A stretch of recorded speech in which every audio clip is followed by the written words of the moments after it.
Good morning to all. आप सभी अच्छे होंगे और आपकी पढ़ाई भी बहुत अच्छी चल रही होगी। और मुझे उम्मीद है कि जो हम ये पोम आज डिस्कस करने वाले हैं आपको बहुत अच्छे से समझ में आएगी। आज हम क्लास 9th की NCERT बुक विहाइव के चैप्टर नंबर 4 की poem the lake isle of Innisfree को डिस्कस करने वाले हैं। If you have any doubt you can send me a message in a comment box. Okay, so first of all we have to know who is the poet of this poem. The poet of this poem is William Butler Yeats. Okay, so let's start. If you have any doubt you can ask me. Okay, so let's start. I will arise and go now and go to Innisfree and a small cabin built there of clay and wattles made.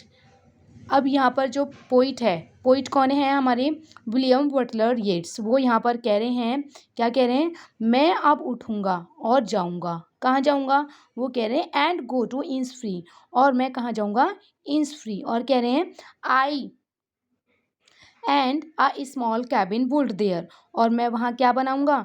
मैं वहाँ पर मिट्टी और टहनियों के ढांचे की मैं क्या बनाऊँगा? ऑफ अ क्ले वर्टल्स मेड, और मैं वहाँ पर ढांचे की बनी हुई एक क्या बनाऊँगा? मैं वहाँ पर एक कुटिया बनाऊँगा अपने लिए। कुटिया दैट मीन्स छोटा सा कमरा, एक जस्ट लाइक कैबिन हम बोल सकते हैं, वो बनाऊँगा। और कह रहे हैं 9 bees row will have there a hive for the honey bee and live alone in the bee loud clade. Okay, और क्या कह रहे हैं पोइट यहाँ पर बोल रहे हैं, वहाँ मेरे पास क्या होंगी? मेरे पास वहाँ मेरे पास सेम बीन्स आप लोग जानते हैं, तो बोल रहे हैं कि 9 पंक्तियाँ होंगी और मधुमक्खी का क्या होगा? मधुमक्खी का एक होगा मेरे पास, वहाँ पर छत्ता होगा मधुमक्खी का।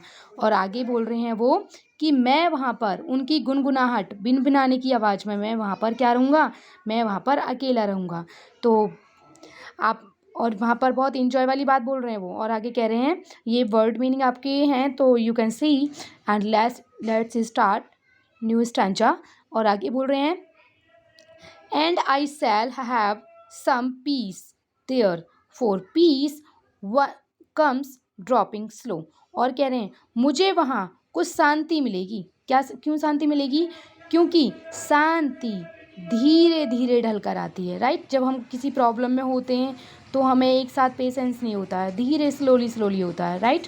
ओके, आगे देखेंगे।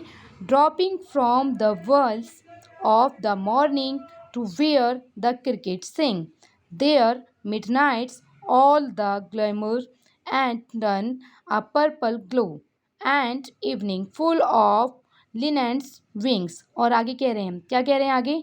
ड्रॉपिंग, सुबह के समय आपने देखा होगा कि सुबह के समय घूंघट दैट मीन्स कोहरे ओस की गिरती हुई जगह जगह, कैसी जगह जगह तक, कैसे जैसे झींगुर गाता है, राइट। ओके, जैसे अब ये घूंघट किसके लिए बोला गया है? यहाँ पर बोला गया है सुबह के समय आपने देखा होगा थोड़े थोड़ा भीगा, थोड़ी थोड़ी ओस, थोड़ा थोड़ा कोहरा ऐसे रहता है ना। और झींगुर क्या करते हैं? झुन झुन झुन। क्रिकेट यहाँ पर झींगुर के लिए बोला गया है, और झींगुरे झुनझुन करते हैं। और कह रहे हैं there Midnights all are glimmers. और क्या कह रहे हैं यहाँ पर?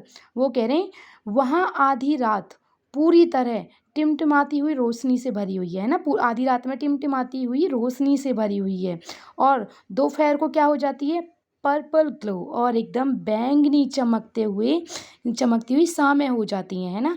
और कह रहे हैं and evening full of the linnet's wings.